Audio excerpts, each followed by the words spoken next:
Assalamualaikum warahmatullahi wabarakatuh. Perkenalkan, nama saya Nila Aminah Khairunisa. Saya di sini akan menjelaskan materi strategi pembelajaran aktif atau active learning. Strategi pembelajaran aktif atau active learning. Strategi pembelajaran active learning adalah pembelajaran yang melibatkan siswa secara aktif dalam proses belajar, mendorong mereka untuk terlibat dalam aktivitas yang memproporsikan pemahaman yang mendalam dalam penerapan konsep.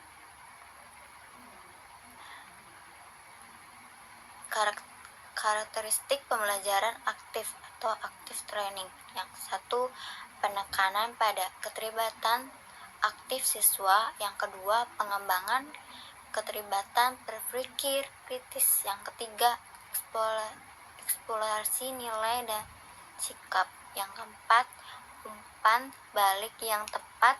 Yang kelima, pembelajaran yang interaktif. Langkah-langkah sintak. Yang satu, pemberian persepsi atau motivasi. Yang kedua, penyampaian tujuan dan materi. Yang ketiga, eksplorasi atau aktivitas inti kegiatan aktif. Yang keempat, refleksi dan diskusi. Yang kelima, penilaian dan tindak lanjut. Contoh strategi pembelajaran aktif atau active learning. Yang satu, inspire, share. Yang kedua, numbered heads together, kepala bernomor. Yang ketiga, role playing, bermain peran. Yang empat, galeri pameran karya. Yang kelima, jigsaw, belajar kelompok ahli. Kelebihan strategi pembelajaran aktif atau active learning.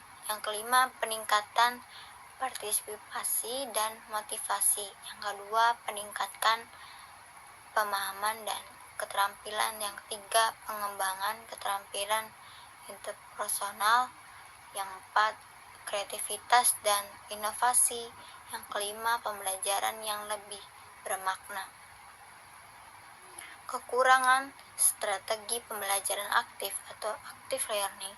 Yang satu, persiapan yang lebih banyak. Yang dua, perlu alat bantu yang menandai.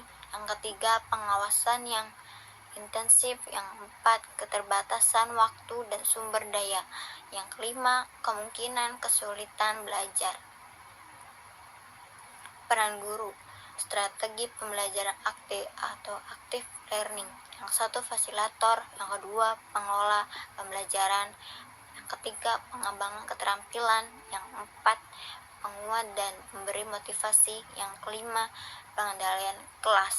Selanjutnya, pembelajaran berbasis permainan, games based learning. Pembelajaran berbasis permainan, game based learning atau GBL adalah metode pembelajaran yang menggunakan game atau permainan untuk meningkatkan proses proses belajar dan mengajar. Karakteristik. Yang satu, menarik dan mengasihkan. Yang kedua, menantang. Yang ketiga, interaktif dan umpan balik. Yang empat, sosial dan kerjasama. Yang kelima, fantasi. Yang empat, aturan. Yang ketujuh, pengalaman belajar. Yang kelapan, tantangan yang bisa disesuaikan. Selanjutnya, langkah sintaks. Yang satu, pemilihan game. Yang kedua, penjelasan konsep dan aturan. Yang ketiga, pelaksanaan permainan. Yang empat, rangkuman pengetahuan. Yang kelima, refleksi. Yang enam, evaluasi.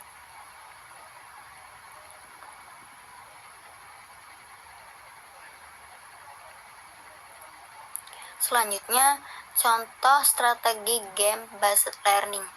Yang satu, game edukasi online. Yang kedua, permainan tradisional. Yang ketiga, game based learning dengan elemen tim, yang keempat game based learning untuk mengembangkan keterampilan.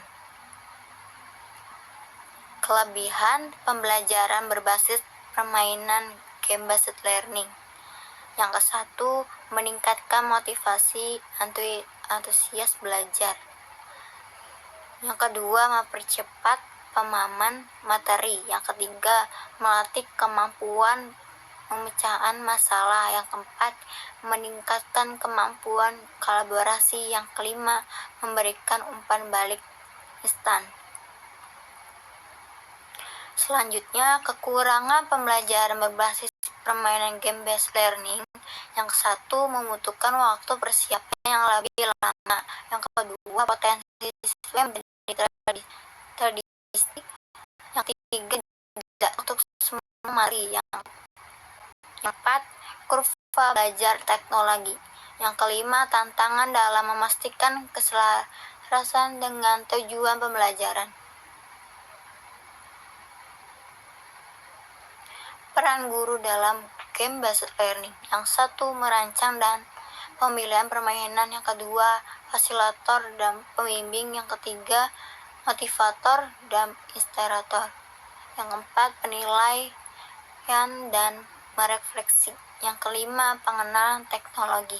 Yang keenam, pengembang keterampilan abad 21. Selanjutnya, pembelajaran kontekstual teaching and learning. Pembelajaran kontekstual atau contextual teaching and learning adalah pendekatan pembelajaran yang menekankan keterlibatan siswa secara aktif dalam proses belajar dengan menghubungkan materi yang dipelajari dengan situasi kehidupan nyata. Selanjutnya, karakteristik pembelajaran kontekstual teaching and learning. Yang 1, keterlibatan aktif pengalaman nyata. Yang ketiga, kerjasama. Yang keempat, pemecahan masalah pembelajaran terintegrasi. Selanjutnya, langkah-langkah sintaks pembelajaran teks kontekstual.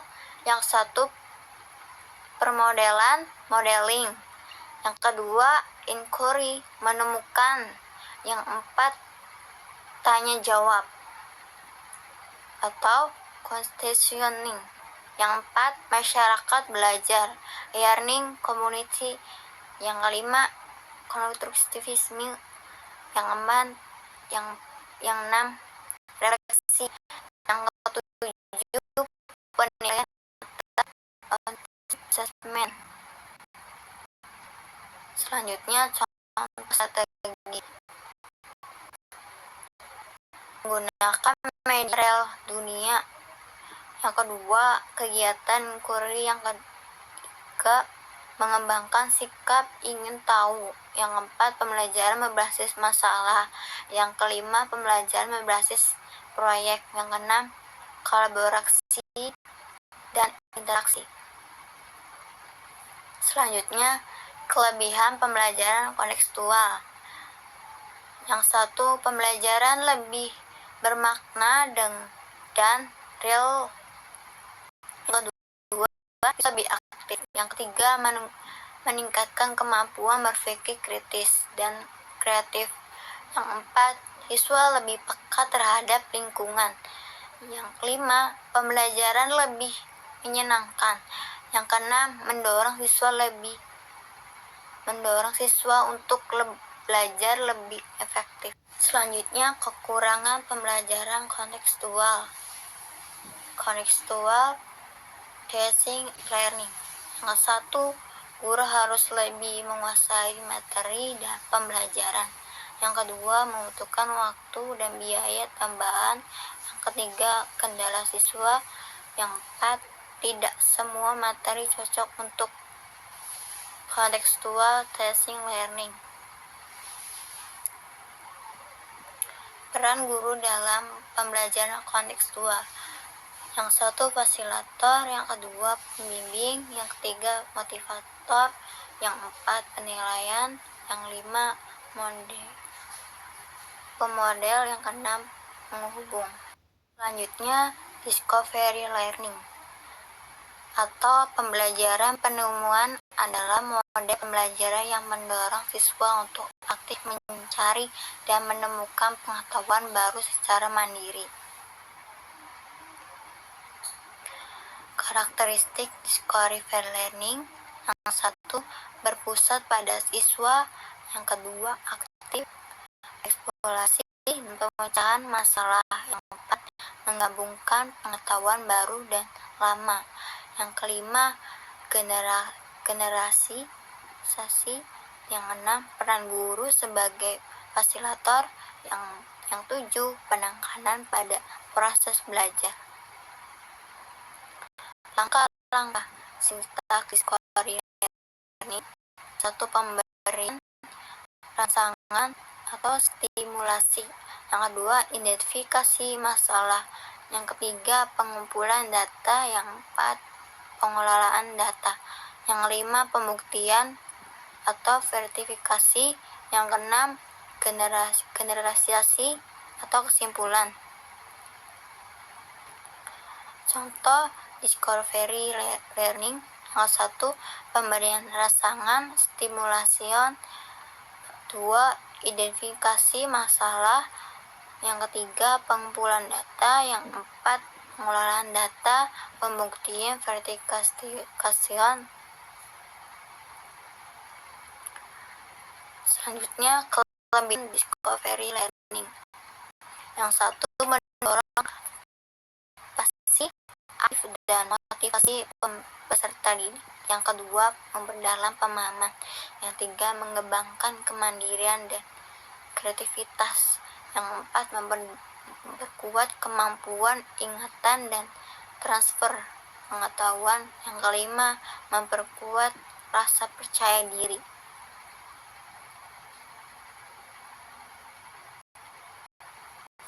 Selanjutnya, kekurangan discovery learning: yang satu, membutuhkan waktu lebih lama; yang kedua, kurang cocok untuk semua jenis siswa; yang ketiga, kurang memperhatikan aspek konsep, keterampilan, dan emosi secara keseluruhan; yang keempat, potensi guru tidak memberikan pembimbingan yang cukup; yang kelima, keterbatasan sumber daya.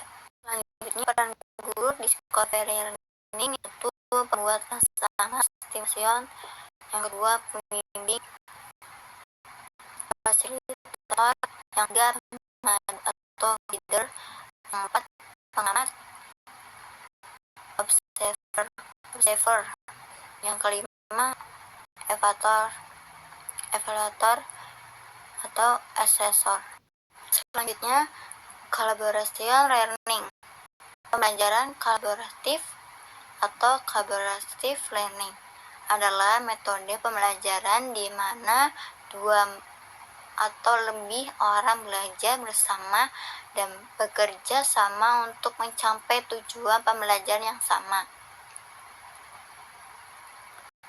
Selanjutnya, karakteristik pembelajaran kolaboratif: yang satu, ketergantungan positif; yang kedua, interaksi tatap muka; yang ketiga, bertanggung jawab individu dan kelompok; yang keempat, pengembangan keterampilan interpersonal; yang kelima, pembentukan kelompok heterogen.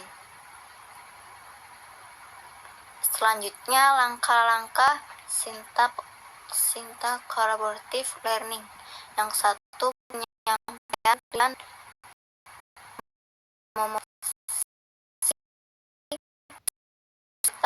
kedua, menyajikan informasi; yang ketiga, mengorganisasikan peserta didik dalam kelompok belajar; yang keempat, pembimbing kelompok bekerja dan belajar; yang kelima, evaluasi. Selanjutnya, contoh strategi pembelajaran collaborating Pfizer;